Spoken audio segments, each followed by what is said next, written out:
자, 우리 하나님 말씀은 누가복음 3장 1절부터 6절입니다. 누가복음 3장 1절에서 6절.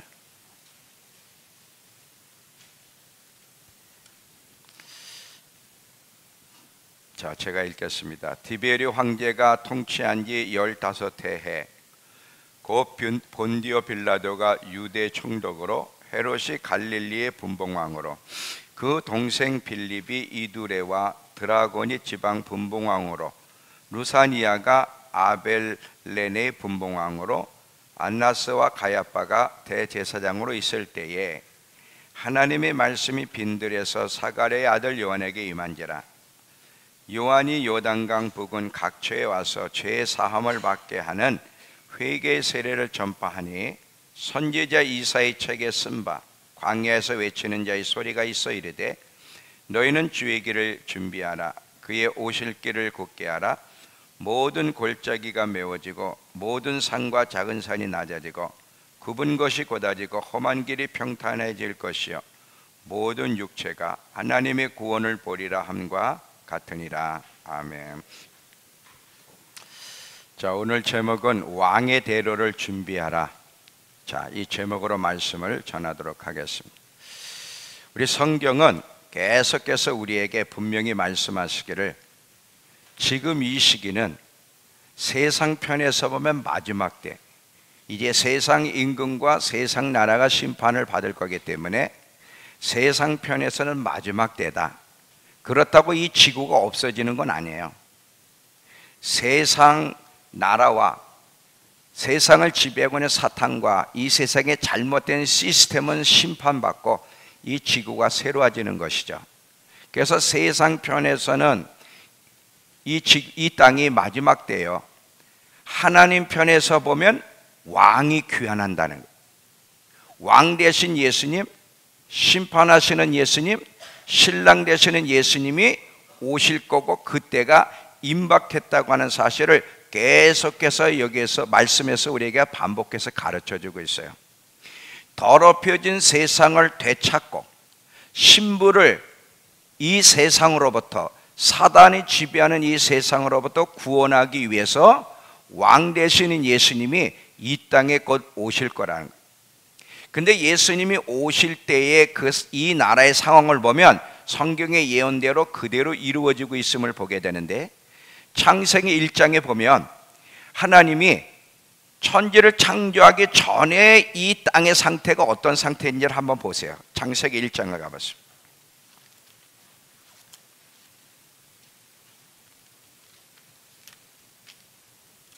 창세기 1장 2절 그리고 3절을 보시면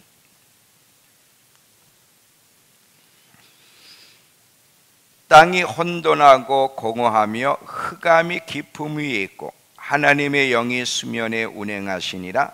하나님이 이르시되 빛이 있으라 하시니 빛이 있었고, 여기 보면 왕이 이 천지가 창조되기 전에 태초에 흑암이 가득하고 공허할 때 하나님이 천지를 창조하셨음을 보게 돼요. 자, 마지막 때에도 다시 한번 이제 이 세상을 새롭게 하는 날이 올 텐데, 왕이 오셔서 이 세상을 새롭게 하기 전에 이 세상은 어떤 상태가 되느냐? 다니엘서 보면 똑같이 창세기가 마찬가지예요. 다니엘서를 보면 반역의 죄악이 극에 달할 때가 될 것이라고 했고, 다니엘서 8장 23절에 그렇게 나오고요. 그리고 이사야에서는 깊은 어둠의 때라고 60장 2절에 그렇게 표현하고 있어요. 이 때에 주님이 오신다는. 그러니까 천지를 창조하시기 전에 흑암이 깊었을 때에 하나님이 천지를 창조하셨던 것처럼 마지막 이제 다시 한번 이 새하늘 새 땅을 이 땅에 오게 하시는 이 일에, 그 일이 있기 전에 어떤 일이 벌어지냐면 흑암이 깊고 어둠이 깊은 상황을 만날 때 이제 예수님이 이 땅에 오실 거라는 사실. 근데 여러분, 반역이 극에 달할 때, 그리고 또한 깊은 어둠의 때에 이제 주님이 오실 건데, 지금 이 세상의 모습을 보면 이 주님이 말씀하신 그대로 지금 반역이 극에 달한 때고 깊은 어둠의 때인 것을 우리가 보게 돼요. 더 이상 인간은 하나님께 반역할 수 없는 상황까지 갔어요. 안 믿는 사람들도 의식 있는 사람이라면 야, 종말의 때가 정말 가까이 왔다고 말할 정도로 이 세상은 반역이 극에 달한 아주 깊은 어둠의 때라고 하는 사실을 우린 기억하셔야 돼요. 반드시 왕이 곧 오실 거예요. 심판주 되시는 예수님이 곧 오실 거예요. 신랑 되시는 예수님이 우리를 구하러 곧 오실 텐데, 중요한 것은 그 왕 되신 주님이 오시는데 어떻게 준비해야 되는가?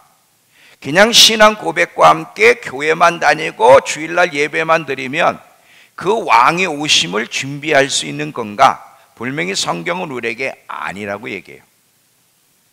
신앙 고백을 하고 예배를 드리고도 철저하게 성경에서 말하고 있는 것처럼 깨어 준비하는 삶을 살아가지 않으면 그분을 맞이할 수 없다고 계속 성경에서 이야기하면서 여러 각도로 예를 듣는데, 그 중에 하나가 뭐냐면 열처녀 비유예요. 어리석은 5처녀는 처음에 신랑을 준비했어요.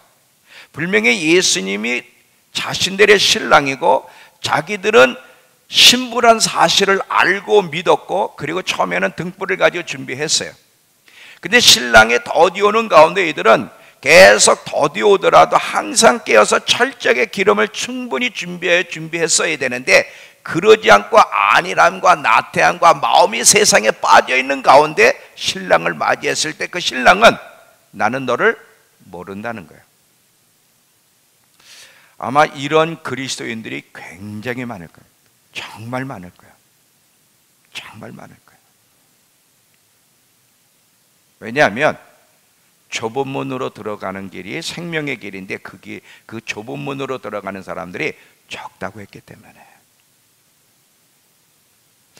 계속 예수님이 오실 때를 당신 자신이 이 땅에 오시는 과정을 무엇으로 비유하면서 표현하냐면 내가 도둑같이 오리니. 그래.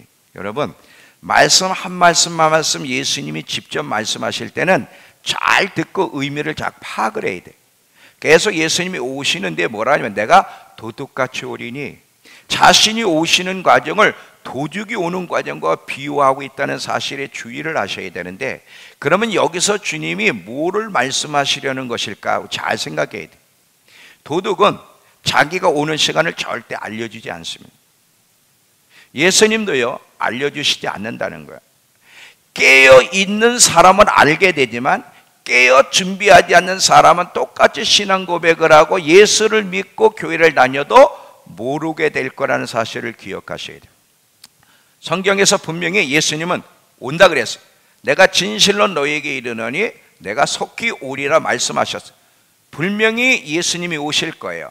그리고 오실 날이 정말 임박했어요. 왜? 예수님이 재림 때를 알리는 징조들이 이미 일어나고 있기 때문에 분명히 오실 날이 가까운 것도 사실인데 그날과 그 시는 아무도 몰라요.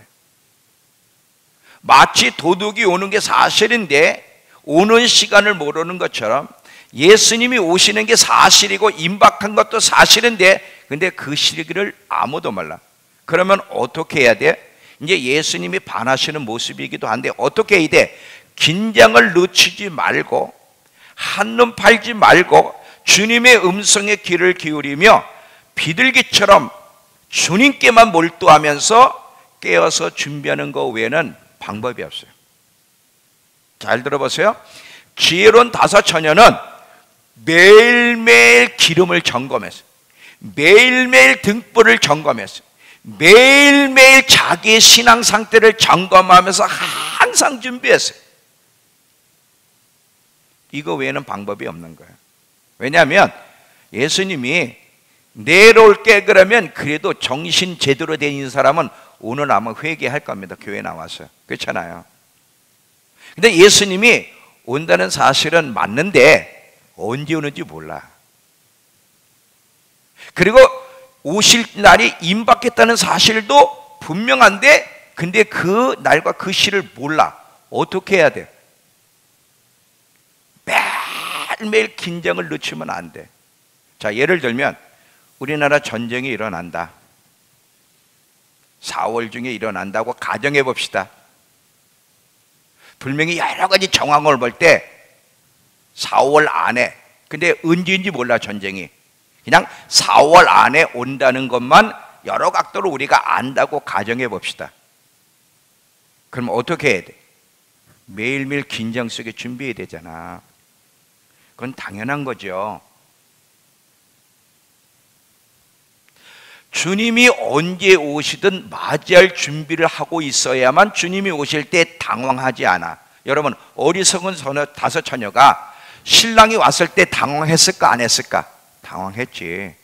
신랑이로 다 맞으러 나오라 했을 때 항상 준비하고 있었던 지혜로운 다섯 처녀는 당황할 것이 없어. 준비하고 있었으니까. 근데 어리석은 처녀가 정말이네? 보니까 불이 꺼졌어. 다 꺼져가고 있어. 그 불을 붙일 기름도 없어. 얼마나 당황했겠어요. 슈퍼에 가가지고 빨리 좀 기름을 사가지고 정신없이 사가지고 왔는데 보니까 신랑은 이미 들어가 버렸어. 이런 예화는요, 그냥 주님이 그냥 하신 게 아니에요. 주님 다 알고 있어요. 시작과 마침이 되시는 주님은 처음부터 끝을 다 보고 계세요. 다 알고 계세요. 아시기 때문에, 그리고 이런 일이 일어날 거기 때문에 얘기하시는 거예요. 아시겠어요? 다 알고 계시는 거예요. 많은 사람들이 준비하고 있지 않다가 주님을 못 만날 걸 다 알면서, 자, 나는 처음과 마지막이요, 시작과 끝이, 나는 처음서부터 끝을 다 보고 알고 있는 하나님이라는 거예요. 그 하나님이 우리에게 지금 말씀하시는 거예요. 몰라서 얘기하는 게 아니에요. 다 알고 있어요. 예수님이 분명히 하고 싶으신 이야기는 지혜로운 다섯 처녀처럼 긴장을 놓치지 않고 자기를 점검하며 왕의 대로를 준비하지 않으면 반드시 낭패를 만나니까 정신을 바짝 차리고 긴장을 놓치지 말고 준비하라고 말씀하고 싶어 하시는 거예요.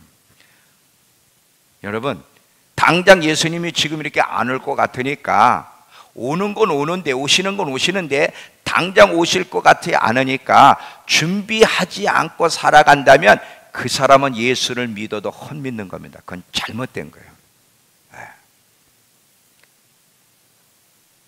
계속 성경은 준비하고 있어라, 준비하고 있어라, 깨어 있으라고 우리에게 계속해서 반복해서 이야기하고 있다는 사실을 기억하면서, 그러면 어떻게 구체적으로 준비해야 될까? 이 부분에 대해서는 제가 요한계시록을 공부하지 않은 내용을 통해 사실 많이 얘기했어요. 18번의 얘기가 뭐예요? 주님이 오실 날이 가까웠다는 것을 증명해 보이면서 이렇게 준비해야 돼, 이렇게 준비해야 돼 계속 이야기했어요. 근데 오늘 또 이야기할 거예요. 왜냐하면 깨닫고 준비하면 얘기할 필요가 없는데, 인간 안에는 미련한 게 있어요. 인간성에는 아주 악한 게 있어요. 듣고도 잊어버린다는 거예요. 깊이 생각하지 않는다는 거예요. 그래서 예수님은 인간의 그 속성을 아시기 때문에 반복하시고 반복하시고, 그리고 이 시편 1편에서도요, 복 있는 사람이 어떤 사람이요? 말씀을 주야로 묵상해. 왜 주야로 묵상해? 주야로 묵상하여 그 말씀의 생각과 마음을 지배해야만 올바르게 반응할 수 있기 때문에, 그렇지 않으면 안 되는 거예요. 오늘도 두 가지 부분에서만 이야기할 겁니다. 어떻게 왕의 대로를 준비할 수 있는지를 이 두 가지를 이야기할 텐데 잘 들어봐. 첫 번째는요, 철저한 회개와 함께 회개에 합당한 삶을 살아가는 것. 이것이 왕의 대로를 준비하는 길이에요. 세례자 요한이 바로 그거를 한 거예요. 자, 세례자 요한이 초림하는 예수님의 그 대로를 준비하게 하시기 위해서 이스라엘 백성에게 강조한 게 뭐예요? 누가복음에 보면 회개하라, 천국이 가까웠다 그러면서 아주 구체적으로 어떻게 회개에 합당한 삶의 열매를 맺어야만 왕 대신 주님의 대로를 준비할 수 있는지를 이야기하고 있는 것이 본문의 이야기거든요. 철저한 회개와 함께 회개에 합당한 삶, 다시 말하면 하나님 백성답게 살아가는 삶 외에는 주님의 대로를 준비할 수 있는 길이 없어요. 안다고 준비한 게 아니에요. 신앙 고백했다고 준비한 것이 아니에요. 출애굽기에도 보면, 자 19장을 가보세요. 출애굽기 19장에도 하나님이 이스라엘 백성에게 오시겠다는 거예요. 오시는데 오시기 전에 어떻게 준비시키는가를 한번 출애굽기 19장에서 보세요. 출애굽기 19장 10절에서 11절.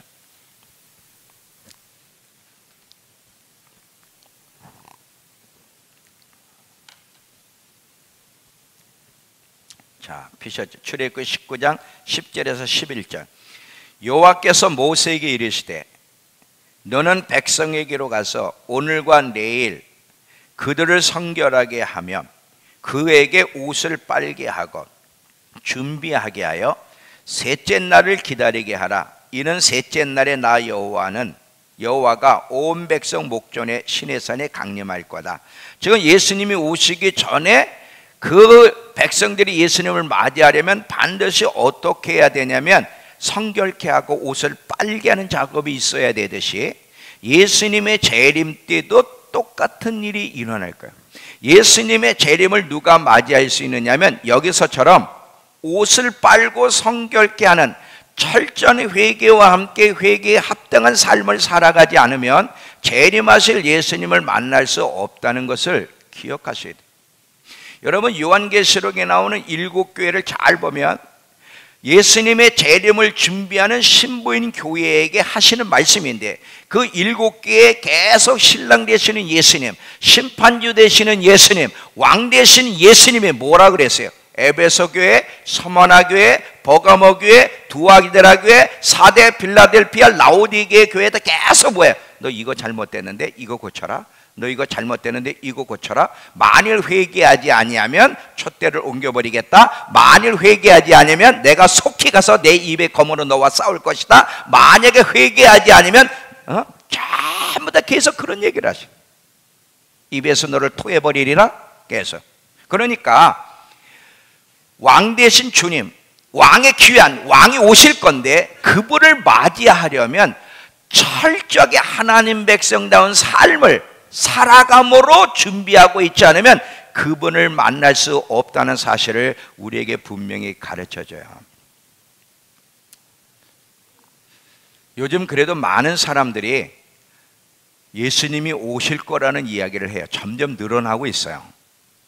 그리고 오실 때가 가까이 왔다는 이야기도 해요. 특별히 우리 믿음교회와 함께 제 유튜브를 보는 분들은 이 부분에 많이 공감하기 때문에 많은 사람들이 보고 있어요.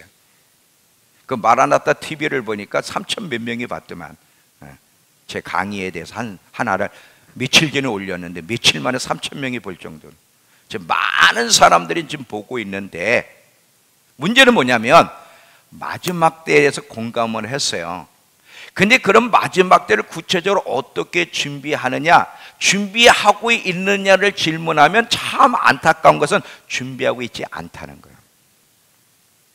우리 교회 성도들만 봐도 잘 준비하려고 애쓰는 사람이 있는가 하면 여전히 변화 없이 자기 방식대로 사는 사람도 있어요.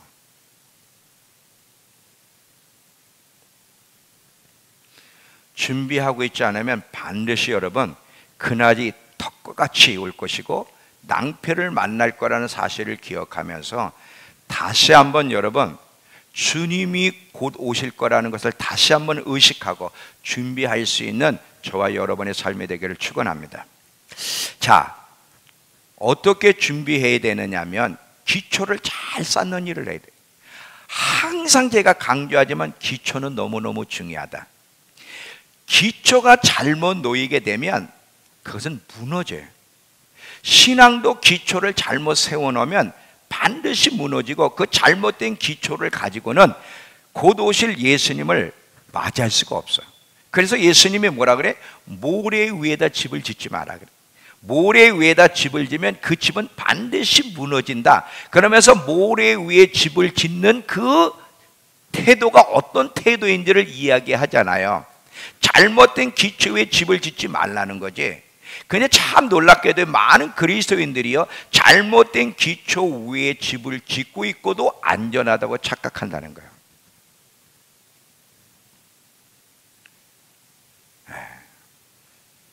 이 시대는 이사갈 지파의 영을 가진 지도자들이 많이 필요해요. 자, 우리 한번 역대상 20장, 역대상 12장 가보세요. 12장 32절에 보면, 역대상 12장 32절,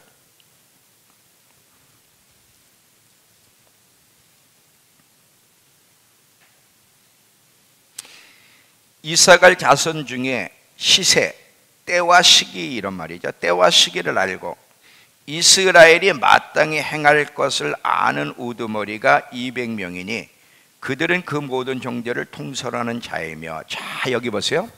지금 이 이사갈 지파는 어떤 상황이냐면, 사울 왕이 죽었어요. 그리고 이제 그 아들 이스보셋이 왕의 일을 이어받았는데, 지금 12지파가 누구 편에 서야 되지? 이때는 다윗 편에 서야 되나 여전히 사울 가문 편에 서야 되냐, 이 부분에서 혼돈하고 있을 때 정확하게 하나님의 마음을 헤아린 지파가 있는데 이사갈 지파야.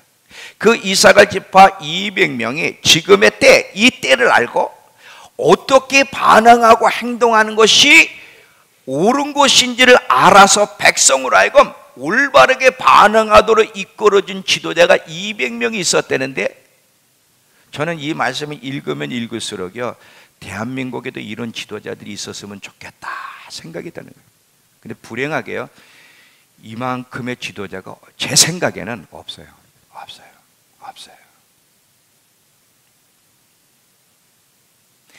지금이 어느 때인지를 정확하게 알고 어떻게 왕의 귀환을 준비할 수 있는지를, 올바른 기초가 무엇인지를 가르쳐서 올바른 기초 위에서 왕의 대로를 준비할 수 있도록 이끌어줄 진정한 이사갈 지파의 영을 가진 지도자가 많이 일어나길 소망할 뿐이에요. 근데 안타까운 건 그런 지도자가 너무 없다는 것이죠. 중요한 기초 하나 이야기합니다. 뭐 계속해서 제가 반복하는 이야기예요. 자, 오늘도 또 이야기합니다. 이 믿음에 대한 얘기를 오늘도 여러분 할 텐데, 자, 많은 사람들이 믿음과 행동을 분리시켜서 자꾸 이해하려고 해요. 믿음과 행동은 같이 가야지 믿음이 행동을 대신해서는 안 된다. 잘 들어보세요. 이 기독교의 최고의 목표는 단순히 고백이 아니에요. 기독교의 최고의 목표는 믿음의 고백을 넘어 하나님을 닮아가는 거고 하나님처럼 살아가는 거예요. 다시 잘 들어봐요. 기독교의 목표는 단순히 예수를 믿는다, 하나님의 존재를 믿는다는 신앙 고백에 머무르는 것이 아니라 그것을 넘어서서 하나님을 닮아가며 그분처럼 살아가는 것이 기독교의 목표요, 예수님이 오신 이유입니다. 이걸 여러분들이 잊지 마셔야 돼요. 예수님이 우리를 구원하신 것이 단순히 신앙 고백을 하게 하고 천국 데려가기 위해서가 아니라 하나님을 닮은 사람을 만들고 하나님처럼, 예수님처럼 사는 사람을 만들기 위해서 예수님이 오셔서 죽으셨기 때문에 참된 신앙은 반드시 도덕적인 행동을 만들어내야 돼. 참된 신앙은, 진정한 거듭남은, 참 믿음은 반드시 뭐를 만들어내야 되냐면 행동, 열매, 하나님 말씀에 순종하는 행동을 반드시 만들어내야만 그게 진짜예요. 하나님의 말씀대로 살아가지 않는 자는 진정한 그리스도인이 아니요 왕의 귀환을 준비하지 않는 사람이에요. 이 로마 시대 때에 웅변가 중에 키케로라고 하는 사람이 있어요. 이 키케로라고 하는 웅변가가 그 당시 그 백성들에게 어떤 경고를 내렸는지 잘 들어보세요. 이거 그 당시에 그 로마 시대 때 철학을, 많은 사람들이 철학을 알려고 애를 썼잖아요. 여러분은 철학을 행동으로 실천하지 않고 철학 배우는 것으로만 머물지 마시고 철학이 행동을 대신하는 위험에 빠지지 않도록 하십시오. 잘 봐요. 무슨 말인지 알아요? 자,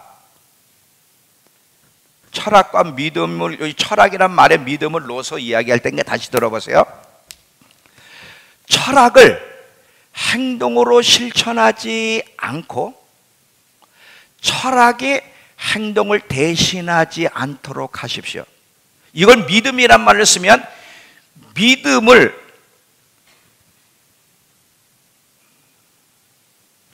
믿음이 있노라고 행동으로 실천하지 않는 루에 범하지 말고 믿음이 행동을 대신하지 않도록 하십시오. 믿음과 행동은 항상 같이 가는 거예요. 이해되셨어요? 흐리멍텅하게 앉아있지 말고 눈을 똑바로 뜨고 잘 들어보세요. 잘 봐요. 우린 지금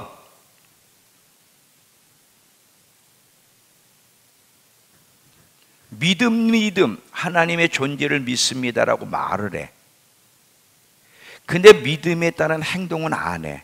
그리고 믿음을 행동으로 대신하고 믿음이 중요한 거야. 행동은 그 다음이야.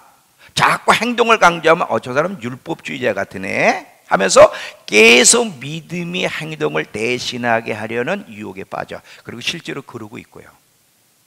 자, 우리가 예수 그리스도를 믿는 게 중요하죠. 왜냐하면 예수 그리스도 외에는 구원이 없기 때문에. 그런데 예수 그리스도를 믿는 신앙 자체가 목적이 돼서는 안 되고, 예수 그리스도를 믿는 자들은 그 말씀대로 살아가며 그분을 닮아가는 데까지 나가야 돼. 절대 믿음이, 신앙 고백의 행동을 대신할 수는 없습니다.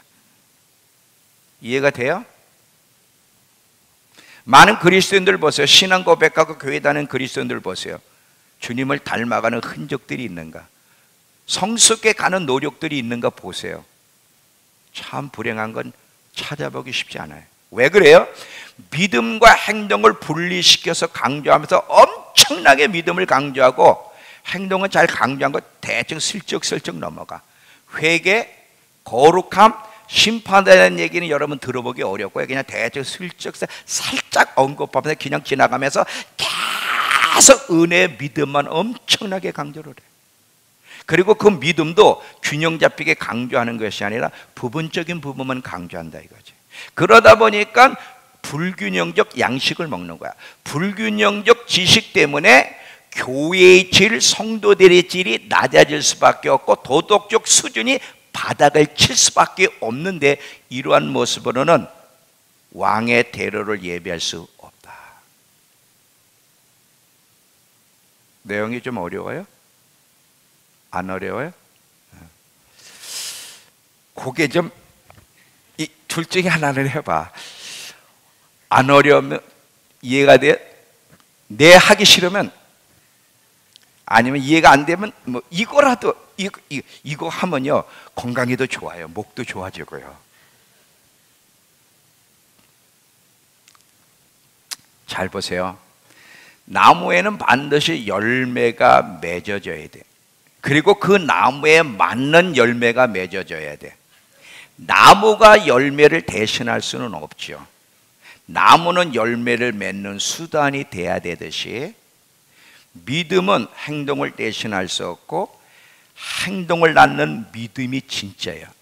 내가 믿노라 하지만 그 믿음을 증명해내지 못하는 믿음은 가짜야. 그 믿음은 증명해내야 되는데, 완전히 헌신적으로 주님을 섬기며 말씀대로 순종함으로 그 믿음을 증명해내지 않으면 그것은 모조품에 불과한 거예요. 그 모조품을 가지고는 왕의 대로를 준비할 수 없다. 제가 여러분 이 모조품 얘기를 해야 되는데 잘 봐요. 벚꽃과 아카시아 얘기를 했죠. 벚꽃은 겉으로 화려한데 냄새가 없어요. 아카시아는 볼품이 없는데 아카시아는 향내를 내. 항상 아카시아 옆에 있으면 기분이 좋습니까? 안 좋습니까? 너무 좋아요. 이 벚꽃은 조화와 같고 아카시아가 생화해요. 근데 많은 그리스도인들이 벚꽃 모습만 가지고 조화 모습을, 겉으로부터는 생화 같은데 조화를 가지고 신앙생활하는 그리스도인들이 굉장히 많은데 이 사람은 왕의 대로를 준비할 수가 없어요. 점점 여러분 그리스도인들이요 뻔뻔해지는데 어떻게 뻔뻔해지느냐 하면 잘 보세요.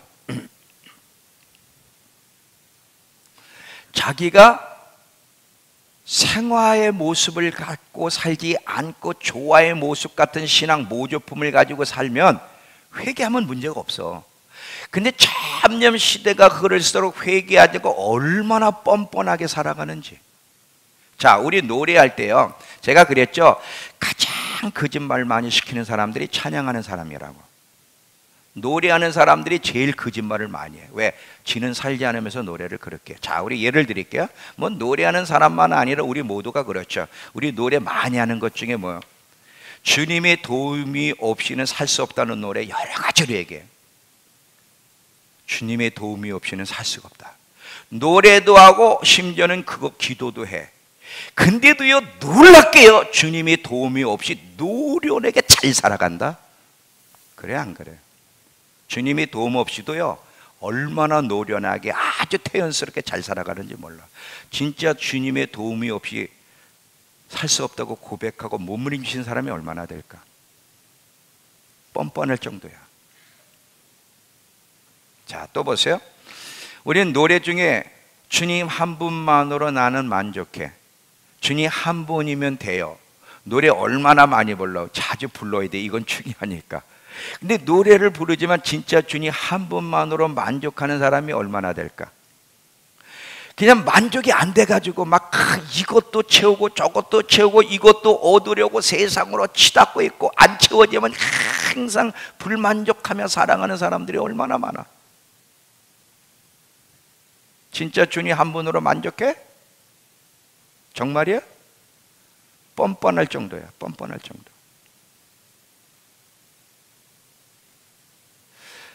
주님 뜻대로 살기로 했네, 주님 뜻대로 살기로 했네, 주님 뜻대로 살기로 했네, 뒤돌아보지 않겠네, 세상 등지고 십자가 보내. 노래는 해 뻔뻔하게.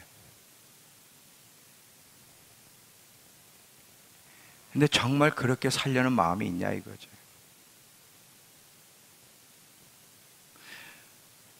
정말 그렇게 살려는 마음이 있냐.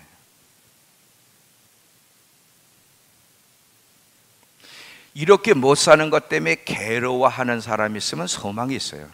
이제는 괴로워하지도 않아. 아주 자연스러워. 아니야, 기독교에 대해 아주 빠져나가는데 노련미가 넘쳐. 노련미가 넘쳐. 빠져가는 것도 다 어떻게 빠져나가는지 다 알아.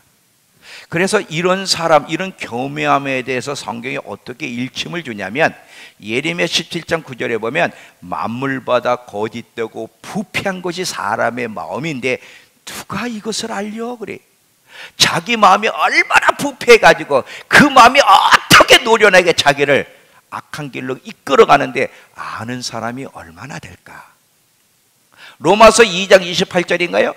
표면적 유대인이 유대인이 아니요 이면적 내면의 유대인, 정말 내면에 할례받은 자가 진짜 유대인이라고 말했고, 그리고 사람은 열매로 안다, 열매로 안다고 계속 이야기했지만 이런 부분에 대해서 고민하는 사람들이 얼마나 많아. 이 뻔뻔한 사람들에 대해서 일침을 주는 거거든 이게.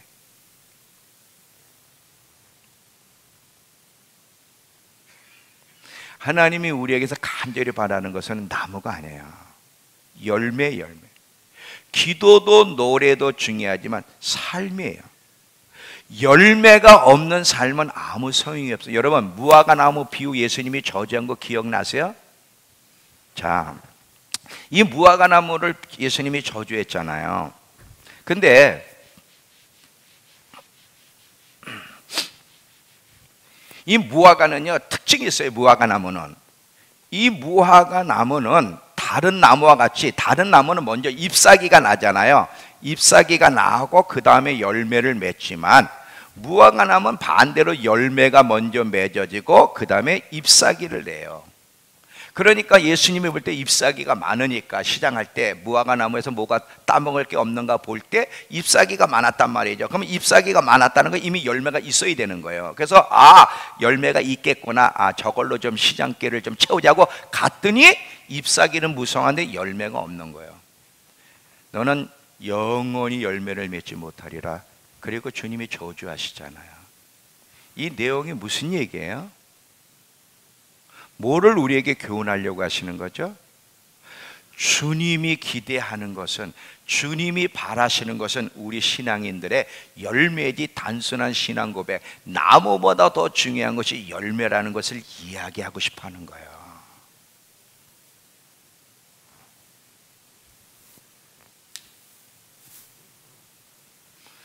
너무 열매가 없어요.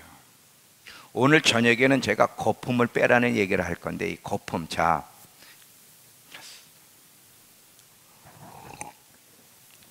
맥주 먹어보셨죠? 네. 성훈이만 맥주 먹은 게 아니야. 다 먹고 지금도 먹는 사람이 있을 거야. 잘 봐요. 제가 우리 모두를 대변했어요. 이 컵이에요, 컵에 맥주를 딸잖아요. 딸면, 잔뜩 딸면 반 이상이 뭐야? 거품이에요. 원액은 적다? 오늘 저녁에 이제 이 부분 얘기할 거예요. 하나님이 우리에게서 측정하는 것은 원액이야, 원액. 원액이 얼마나 많으냐. 근데 우린 거품이 너무 많아. 거품을 빼지 않으면 왕을 못 만나. 복된 왕을 복되게 영광 가운데 만나지 않아. 구원은 받을지 모르지만 거품을 뺀 원액이 많아야 되는 거야, 원액이. 근데 너무 거품이 많아. 이건 오늘 저녁에 얘기할게요.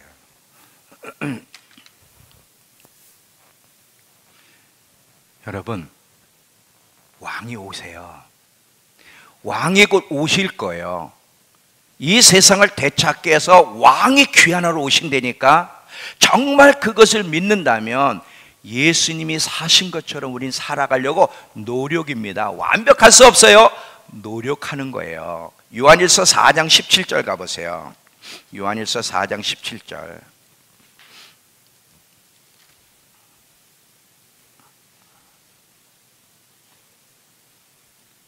16, 17절 보시면 하나님이 우리를 사랑하시는 사랑을 우리가 알고 믿었느니 하나님은 사랑이시라.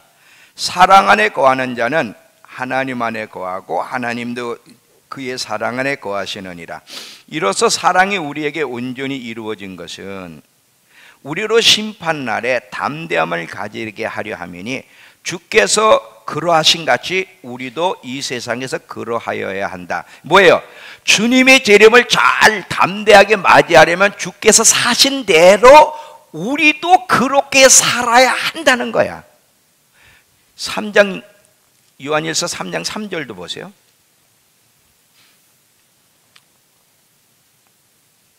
요한일서 3장 3절에도 주를 향하여 이 소망을 가진 자마다, 주님을 이제 그대로 볼 거라는 소망을 가진 자마다 어떻게 해야 돼? 그의 깨끗하신과 같이 자기를 깨끗하게 해야 된다는 거예요. 이 메시지 성경에서는 이 부분을요, 주님의 오심을 손꼽아 기다리는 우리는 순결하고 빛나는 예수님 삶을 모범 삼아 우리의 삶을 준비해야 됩니다. 예수님처럼 삶으로 준비해야 됩니다. 아주 명확하게 얘기하고 있어요. 기초를 다시 놔야 돼요. 행동이 없는 믿음은 기초가 아니에요. 행동을 만들어내는, 주님을 닮아가려는 믿음, 그게 올바른 기초예요. 잘못된 기초는 왕의 대로를 준비할 수가 없어요. 많은 그리스도인들이 잘못된 지식과 기초 위에다 집을 짓고 왕을 기다리고 있는데 이거 실수하는 겁니다. 안 돼요. 안 돼요. 두 번째, 어떻게 왕의 대로를 준비할 수 있는가? 두 번째, 세례자 요한을 보면서 우리는 배울 것이 있어요. 지금 세례자 요한이 초림의 예수님을 이 이스라엘 백성으로 하여금 맞이하게 하기 위해서 외치고 있는데, 그 왕의 대로를 백성에게 예비케 할 뿐 아니라 당신 자신이, 자기 자신이 어떻게 예비하였고 그리고 예비시키고 있는지를 보는 거예요. 자, 지금요 세례자 요한이 광야에서 주의 오시기를 예비하라고 외치는데, 왕의 대로를 예비하고 있는 세례자 요한의 옷차림을 보자요. 옷차림을, 그의 상태를 보자요. 우리처럼 이렇게 화려한 옷을 입었는가? 그는 낙대 터럭과 가죽띠를 둘렀고요, 우리처럼 풍족하게 막 탐심에 빠져 먹는 게 아니라 먹을 것도 풍족지 못한 메뚜기와 석청을 먹었고요, 잠자는 것도 편하게 자지 않았습니다. 그러면 우리도 똑같이 이렇게 먹어야 되냐? 이건 아니에요. 잘 들어봐요. 분명한 사실은 세례자 요한이 왕의 대로를 예비시켰을 뿐에 자기도 왕의 대로를 예비하였는데, 왕의 대로를 예비하는 일에 마음을 다른 곳에 쏟게 하거나 방해하는 것이 있었다면 그건 과감하게 그분이 물리쳤다는 거예요. 그리고 실제로 자기가 왕의 대로를 먼저 예비하고 외쳤다는 것을 기억하셔요. 근데 왕의 대로를 예비했던 세례자 요한의 삶을 보자에 얼마나 단순했는가. 근데 이 얘기는 세례자 요한만 얘기한 게 아니야. 사도 바울도 이 부분에 우리에게 똑같이 권면합니다. 한번 고린도 전서 가보세요. 고린도 전서 7장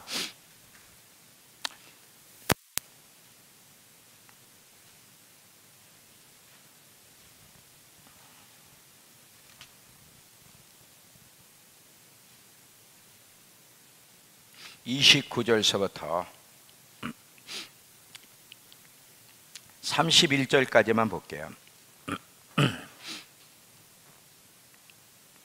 자, 7장 20절부터 형제들아, 내가 이 말을 하노니 그때가 단축하여진 거로 이후부터는 안에 있는 자들은 없는 자 같이 하며, 우는 자들은 울지 않는 자 같이 하며, 기쁜 자들은 기쁘지 않는 자 같이 하며, 매매하는 자들은 없는 자 같이 하며, 세상 물건을 쓰는 자는 다 쓰지 못하는 자 같이 하라. 이 세상의 외형은 지나갈 것이기 때문에. 여기서도 보면 이제 왕이 곧 오신다, 주의 길을 예비해야 되는데, 예비하려면 구체적으로 어떻게 해야 되는지를 설명하는 거예요. 세례자 요한과 똑같은 정신을 가지고 얘기하는 거예요. 여러분, 왕 대신 예수님이 오신다고 하는 우리가 구체적으로 이 땅에서 이 세례자 요한처럼 준비하지 않고 세상의 풍요로움을 누리려고 몸부림치고 세상에서의 안락과 편안함과 재미와 성공을 놓치기 싫어서 그걸 추구하면서 살아간다면 절대로 왕을 못 만난다. 절대로 못 만난다. 절대 안 된다.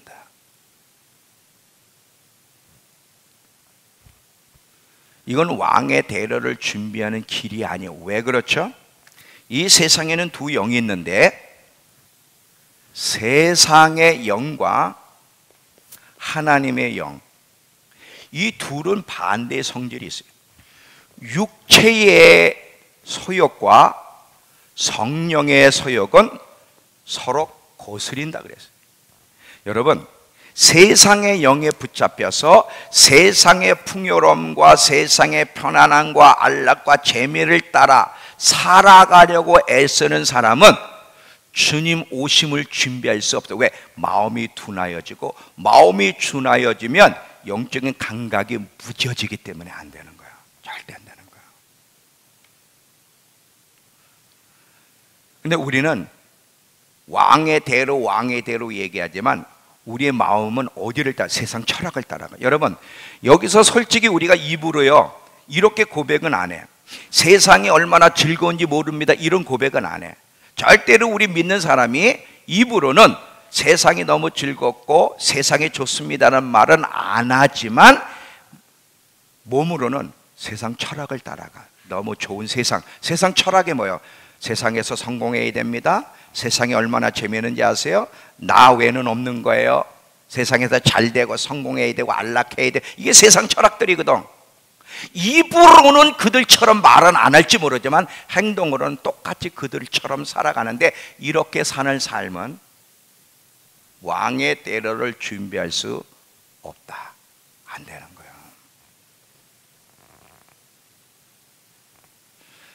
정말 왕 대신 예수 그리스도를 모시려면 모든 것을 내려놓고 주님 오실 길만 닦는 노력이 있어야 돼.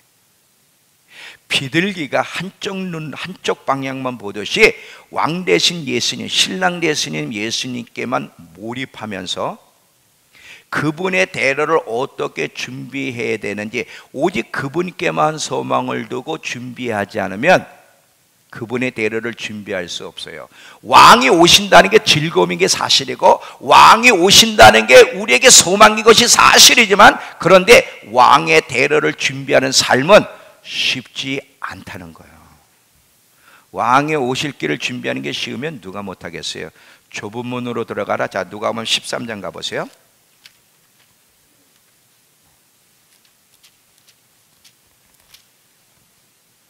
24절서부터 27절까지.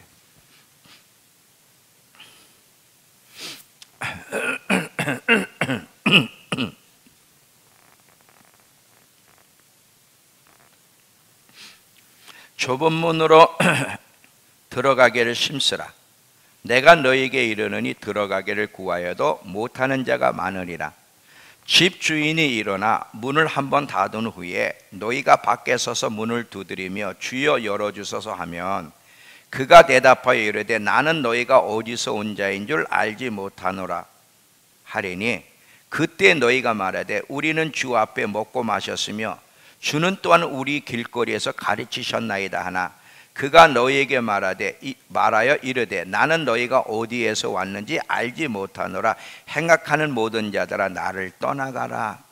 왕의 대로를 구체적으로 예비하지 않은 자, 왕의 대로를 준비하는 게 참 어려운데 구체적으로 예비하지 않은 자는 주님이 뭐라고요?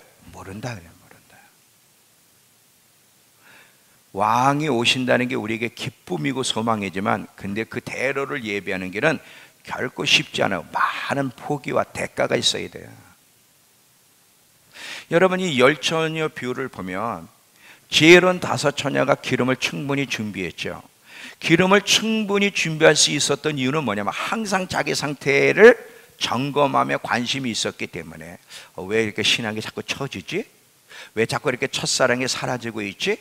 왜 내 눈은 예수님만 몰두하지 못하고 자꾸 다른 데를 쳐다보지? 왜 이렇게 되고 있지? 기름이 없어서 그렇구나. 주님을 향한 사랑이 식어져서 그렇구나. 계속 골방에 가서 몸부림치면서 계속 기름을 채우며 준비를 하였는데, 어리석은 5처녀는요 왜 기름을 준비하지 않아서 자기 점검을 안 하는 거예요. 그냥 관심이 편안함, 안락, 더 나은 삶, 성공이 목적이야. 지금 신앙이 처지든 안 처지든, 첫사랑이 식어지든 안 식어지든, 뭐 어차피 신랑이 오고 내가 예수 믿는 신부인데 신랑이 나를 안 데려가겠나. 저 최봉영 목사님 설교는 율법적이야. 어차피 저 말은 안 맞아. 어떤 분이 나한테 전화했어요. 목사님이 옛날에 설교했잖아요. 물론 옛날에 실수해서 잘못 설교를 했지. 목사님 예수만 믿으면 천국 간다 그랬잖아요. 근데 왜 요즘은 예수만 믿어도 천국 못 간다고 합니까? 제가 그때는 나도 몰랐어요. 잘못 가르쳤다. 내가 잘못 가르쳤기 때문에, 나도 몰랐기 때문에, 목회 초년생 때 신학에서 가르친 게 옳은 줄 알고 나도 몰랐기 때문인데, 예수님을 만나고 보니까 내 가르침이 틀렸더라.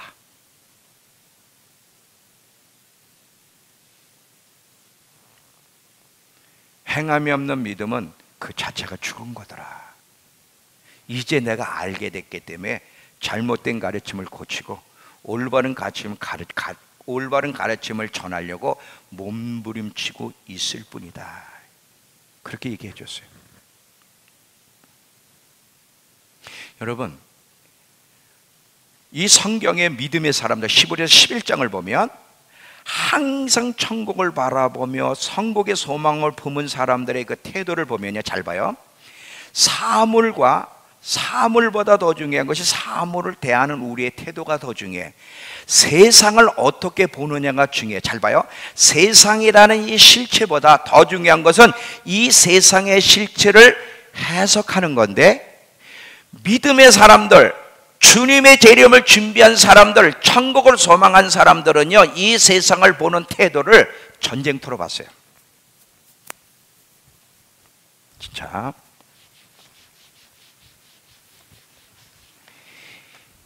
이 지금 세상을 바라보는 태도가 중요한데, 이 세상을 바라보는 이 세상을 전쟁터로 보냐, 소망이 없는 곳, 영원한 본향을 향해 걸어가기 위해서 잠시 머무는 곳, 영원한 곳을 준비하는 장소로 보느냐, 아니면 놀이터로 보느냐, 재밌는 곳으로, 성공하는 곳으로, 영원한 곳으로 보느냐에 따라서 우리의 영혼이 화를 당할 수도 있고 복을 받을 수도 있습니다. 세상을 어떻게 보느냐가, 그게 우리 운명을 결정할 거예요. 이 믿음의 사람들을 여러분 잘 보면요, 자, 믿음의 사람들은요,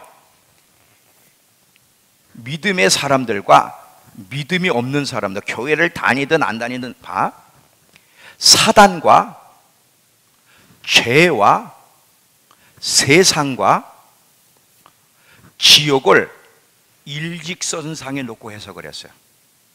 믿음이 잘못 얘기했네. 뭐 잘못 얘기하든 뭐 상관없네. 아무. 목사님 잘못 얘기하셨죠. 이게 아니라 어차피. 자, 믿음이 없는 세상 사람이나 믿음이 없는 사람들은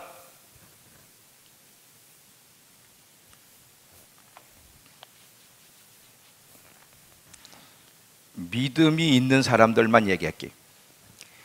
사단과 죄와 세상과 지옥을 일직선상에 놓고 하나님과 의로운 삶과 천국을 일직선상에 놨어요.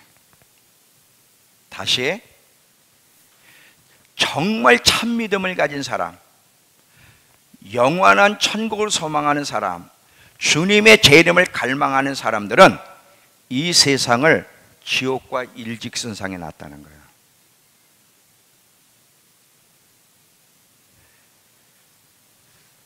육체도 여기다 갖다 놨어요. 육체도. 영혼은 여기다 갖다 놓고. 잘 들어봐요. 하나님과 의로운 삶과 영혼을 아름답게 가꾸는 것과 천국을 일직선상에 놨다면, 사단과 죄와 세상과 육체의 만족을 위해 살아가는 것을 지옥과 일직선상에 놓았다. 그래서 믿음의 사람들은 세상을 전쟁터로 생각했지 편안한 곳으로 한 번도 생각해 본 적이 없어요. 이게 믿음의 선배들과 우리의 차이예요. 오늘날 기독교인들은요, 너무 세상이 좋은 거야. 막 여기서 안락하고 편안하고 누리고 갖고 싶어서 너무나 몸부림쳐. 예수 좋고 세상도 좋아. 이런 모습으로는 절대 왕 대신 주님을 기다릴 수 없고, 그분을 대면하면 부끄러워 얼굴을 들지 못할 것입니다. 안 되는 거예요.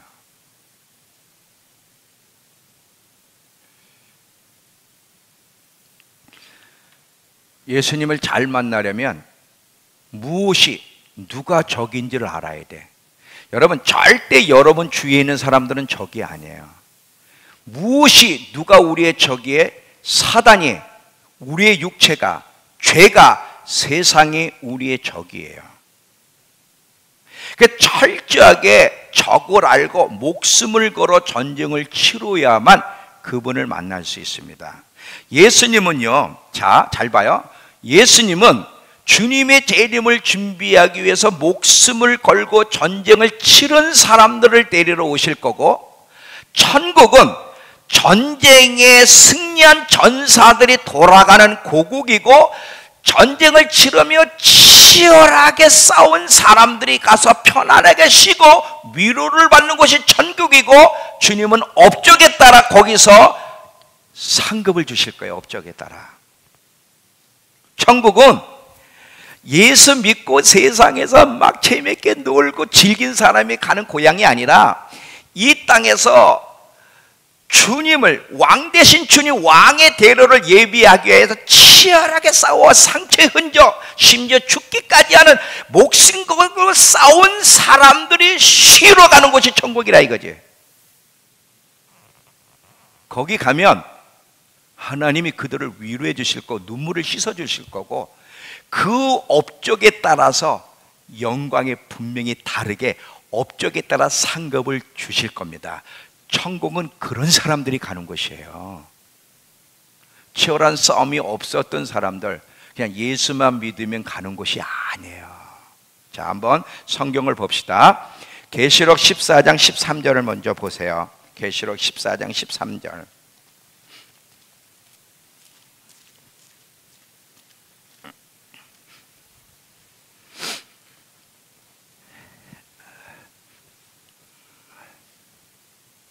계시록 14장 13절. 또 내가 들으니 하늘에서 음성이 나서 이르되 기록하라. 지금 이후로 주 안에서 죽는 자들, 이 순교자까지 다 포함하는 거죠. 주 안에서 죽는 자들은 복이 있도다 하심에 성령이 이르시되 그러하다.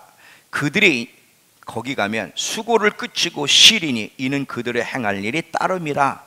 이 말이 무슨 말이냐면, 제가 메시지 성경으로 읽어드릴게요. 그들은 그토록 힘겨웠던 일을 천국에 가면 끝내고 복된 쉼을 얻을 것이다. 그들이 행한 일은 그 어떤 것도 헛되지 않을 것이다. 하나님께서 마침내 그 모든 것으로 인하여 그들에게 복을 주실 거다. 천국은 누가 가서 위로받고 쉬는 곳이라고? 치열한 전투와 함께 승리한 자들. 15장에도 가보세요. 15장 1절과 2절.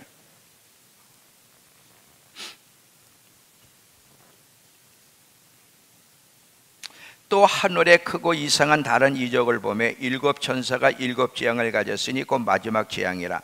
하나님의 진노가 이곳으로 마치리로다. 또 내가 보니 불이 섞인 유리바다 같은 것이 있고 짐승과 우상과 그 이름의 수를 이기고 벗어난 자들이 유리바닷가에 서서 하나님의 검은고를 가지고 하나님의 종 모세의 노래 어린 양의 노래를 불러 이르되 주 하나님 곧 전능하시니 하시니니 그로 놀라우시도다. 만국의 왕이시여 주의 길이 의롭고 참되시도다. 주여 누가 주의 이름을 두려워하지 아니하며 영롭게 하지 아니하오리까. 오직 주만 거룩하시니이다.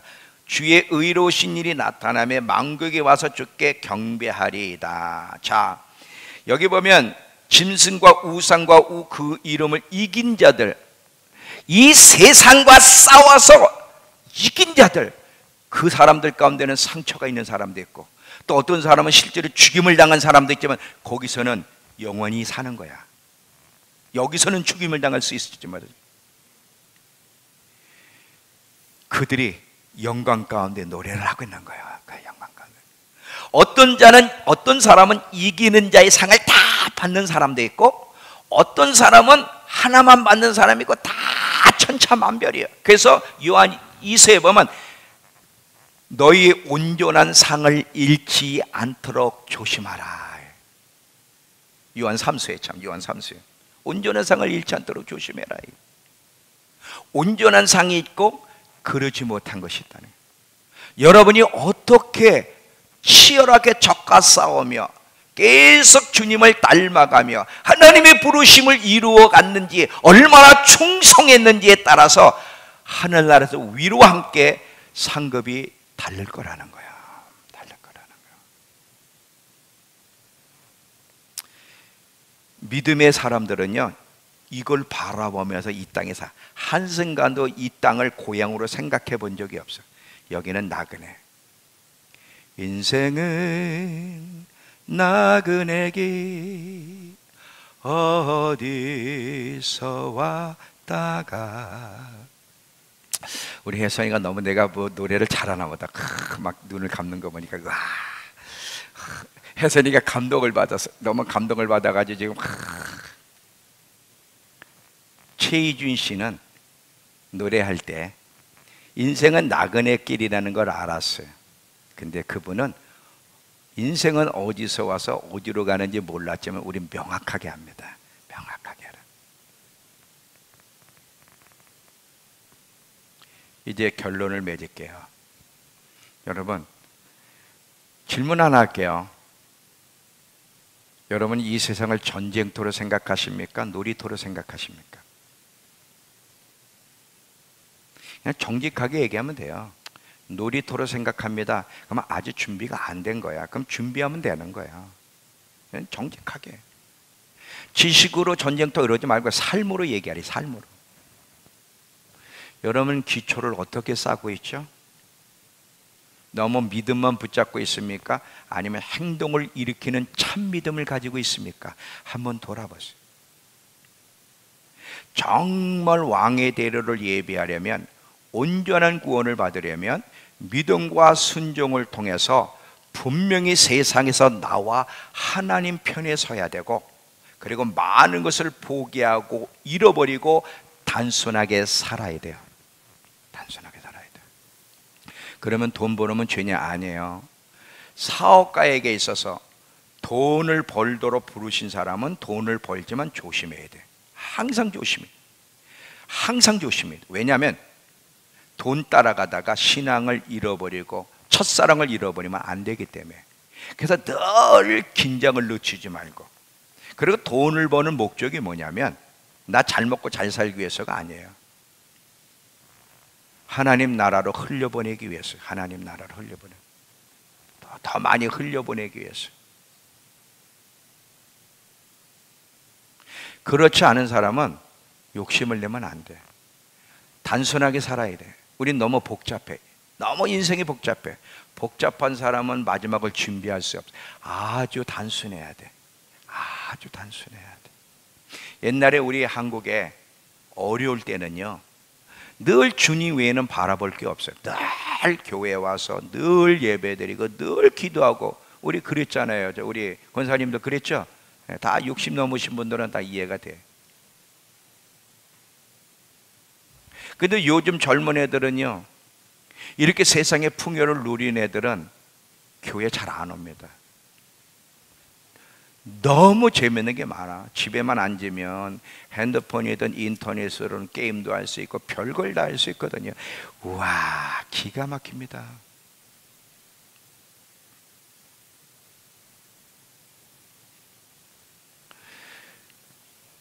그러니까 천국을 소망하고 버리고 싶은 마음이 없는 거야.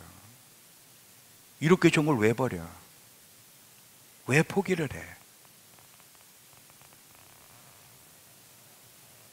결론입니다.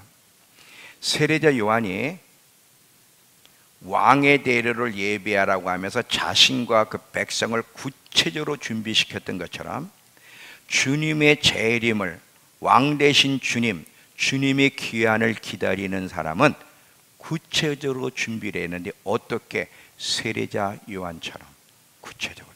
우린 너무 막연해. 너무 막연해. 왕의 대로를 준비하는 길은 쉽지 않아요. 얘들아, 난 청년들 너무 고마운데, 우리 청년들, 이렇게 사는 청년들이 있을까? 너희들 절대 누가 말을 해도 기죽지 마라. 엄마 아빠가 얘기해도 기죽지 말아라. 너희는 잘 가고 있으니까. 엄마 아빠들은 어차피 미련한 사람들이에요. 하나님에 대한 소망이 없는 사람들, 그냥 교회로 만족하는 사람들, 그런 분들의 귀에 귀를 기울이면 안 돼요. 좀 부족해도, 좀 없어도, 불편해도 괜찮아. 하나님 한 분만으로 만족하는 법. 왕의 대로를 준비할 수 있다면 그보다 더 귀한 것이 없어. 반드시 하나님이 그렇게 잘 준비하는 자에게 먹을 것, 하나님을 간절히 기다리는 자가 굶어 죽는 법이 없어. 망하는 법이 없고. 반드시 주님이 때가 되면 높여주시고 축복해 주실 거야. 먼저는 하나님의 나라와 의를 구하는 왕의 대러를 준비하는 것이 더 중요해. 니네 가장 멋있는 사람들이야. 너희들 최고의 사람들이야. 세상에 너희만한 사람들이 없어. 하나님은 너희를 향해 멋지다고 얘기를 해. 멋지다고. 근데 세상 사람들이 보면 아이고, 우리 진행 집사님이 상미를 보면 한심하지, 그렇죠? 우리 진행 집사님이 상미를 보면 참 너무 한심해. 근데 진행 집사님 아셔야 돼요. 상미만큼 하나님 앞에 위대한 아이가 없습니다. 한심한 게 아니에요. 본인이 한심한 거지. 이제 결론을 맺을게요. 왕이 오세요. 오시는 소리가 들려요. 그분이 오시는 게 느껴져야 돼요.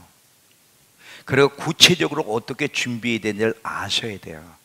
다시 한번 오늘 말씀으로 왕이 오신다는 걸 내가 놓쳤구나. 그럼 고치면 되는 거야. 그리고 긴장을 놓치지 말고 세상을 멀리하면서 세상 조심해야 돼. 세례자 요한의 정신을 가지고 잘 준비하여 영광 가운데 주님을 맞이할 수 있는 저와 여러분에게 축원합니다. 기도합니다.